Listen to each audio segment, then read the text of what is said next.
ಕೊಡ್ತೀವಿ ಅಂತ ಅಂದ್ಬಿಟ್ಟು ಇವಾಗ ಅವರು ಮಾಡ್ತಿರುವಂಥ ಆರೋಪ 35 ಲಕ್ಷ ಅಷ್ಟೆಲ್ಲ ಇಲ್ಲವೇ ಇಲ್ಲ. ಅವ್ರು ಫಸ್ಟ್ ಆಫ್ ಆಲ್ 35 ಲಕ್ಷ ಅವ್ರು ಕೊಟ್ಟೇ ಇಲ್ಲ. ನಮಗೆ ಕೊಟ್ಟಿರೋದೇ ತುಂಬ ಕಡಿಮೆ ಅಮೌಂಟು, ಅದನ್ನು ಪಾರ್ಟ್ ಬೈ ಪಾರ್ಟ್ ಕೊಟ್ಟಿದ್ದಾರೆ.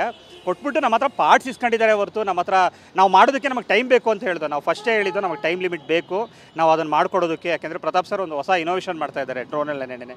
ಅದು ಮಾಡೋದಕ್ಕೆ ಟೈಮ್ ಬೇಕು ಅಂತ ಹೇಳಿದ್ರು. ಅವ್ರು ಅರ್ಜೆಂಟ್ ಮಾಡಿದ್ದಕ್ಕೆ ನಾವೇನು ಮಾಡ್ದೋ ಅಸೆಂಬಲ್ಸ್ನ ನಾವು ಅವ್ರು ಕೊಟ್ಟು ಅಷ್ಟೇ, ಪಾರ್ಟ್ಸ್ಗಳನ್ನ ತರಿಸ್ಬಿಟ್ಟು ಅಷ್ಟೇ ಹೊರತು ಅದು ವರ್ಕ್ ಮಾಡ್ತಿಲ್ಲ ಅನ್ನುವಂಥದ್ದನ್ನ ಯಾವತ್ತಾದರೂ ಹೇಳ್ಬೋದಿತ್ತಲ್ವಾ.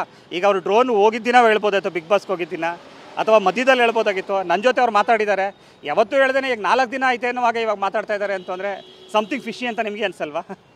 ಓಕೆ ಕೊಡ್ತೀವಿ ಅಂತ ಅಂದ್ಬಿಟ್ಟು ಇವಾಗ ಅವರು ಮಾಡ್ತಿರುವಂಥ ಆರೋಪ 35 ಲಕ್ಷ ಅಷ್ಟೆಲ್ಲ ಇಲ್ಲವೇ ಇಲ್ಲ. ಅವ್ರು ಫಸ್ಟ್ ಆಫ್ ಆಲ್ 35 ಲಕ್ಷ ಅವ್ರು ಕೊಟ್ಟೇ ಇಲ್ಲ. ನಮಗೆ ಕೊಟ್ಟಿರೋದೇ ತುಂಬ ಕಡಿಮೆ ಅಮೌಂಟು, ಅದನ್ನು ಪಾರ್ಟ್ ಬೈ ಪಾರ್ಟ್ ಕೊಟ್ಟಿದ್ದಾರೆ. ಕೊಟ್ಬಿಟ್ಟು ನಮ್ಮ ಹತ್ರ ಪಾರ್ಟ್ಸ್ ಇಸ್ಕೊಂಡಿದ್ದಾರೆ ಹೊರತು ನಮ್ಮ ಹತ್ರ ನಾವು ಮಾಡೋದಕ್ಕೆ ನಮಗೆ ಟೈಮ್ ಬೇಕು ಅಂತ ಹೇಳಿದ್ರು. ನಾವು ಫಸ್ಟೇ ಹೇಳಿದ್ದು ನಮಗೆ ಟೈಮ್ ಲಿಮಿಟ್ ಬೇಕು ನಾವು ಅದನ್ನು ಮಾಡ್ಕೊಡೋದಕ್ಕೆ. ಯಾಕೆಂದರೆ ಪ್ರತಾಪ್ ಸರ್ ಒಂದು ಹೊಸ ಇನೋವೇಷನ್ ಮಾಡ್ತಾ ಇದ್ದಾರೆ ಡ್ರೋನಲ್ಲೇ. ಅದು ಮಾಡೋದಕ್ಕೆ ಟೈಮ್ ಬೇಕು ಅಂತ ಹೇಳಿದ್ರು. ಅವ್ರು ಅರ್ಜೆಂಟ್ ಮಾಡಿದ್ದಕ್ಕೆ ನಾವೇನು ಮಾಡ್ದೋ ಅಸೆಂಬಲ್ಸ್ನ ನಾವು ಅವ್ರು ಕೊಟ್ಟು ಅಷ್ಟೇ, ಪಾರ್ಟ್ಸ್ಗಳನ್ನ ತರಿಸ್ಬಿಟ್ಟು ಅಷ್ಟೇ ಹೊರತು ಅದು ವರ್ಕ್ ಮಾಡ್ತಿಲ್ಲ ಅನ್ನುವಂಥದ್ದನ್ನ ಯಾವತ್ತಾದರೂ ಹೇಳ್ಬೋದಿತ್ತಲ್ವಾ. ಈಗ ಅವರು ಡ್ರೋನ್ ಹೋಗಿದ್ದಿನ ಹೇಳ್ಬೋದಾಯ್ತು, ಬಿಗ್ ಬಾಸ್ಗೆ ಹೋಗಿದ್ದಿನ ಅಥವಾ ಮಧ್ಯದಲ್ಲಿ ಹೇಳ್ಬೋದಾಗಿತ್ತು. ನನ್ನ ಜೊತೆ ಅವ್ರು ಮಾತಾಡಿದ್ದಾರೆ, ಯಾವತ್ತೂ ಹೇಳ್ದೇನೆ ಈಗ 4 ದಿನ ಆಯ್ತು ಅನ್ನೋವಾಗ ಇವಾಗ ಮಾತಾಡ್ತಾ ಇದ್ದಾರೆ ಅಂತಂದರೆ ಸಮಥಿಂಗ್ ಫಿಶಿ ಅಂತ ನಿಮಗೆ ಅನ್ಸಲ್ವಾ? ಓಕೆ.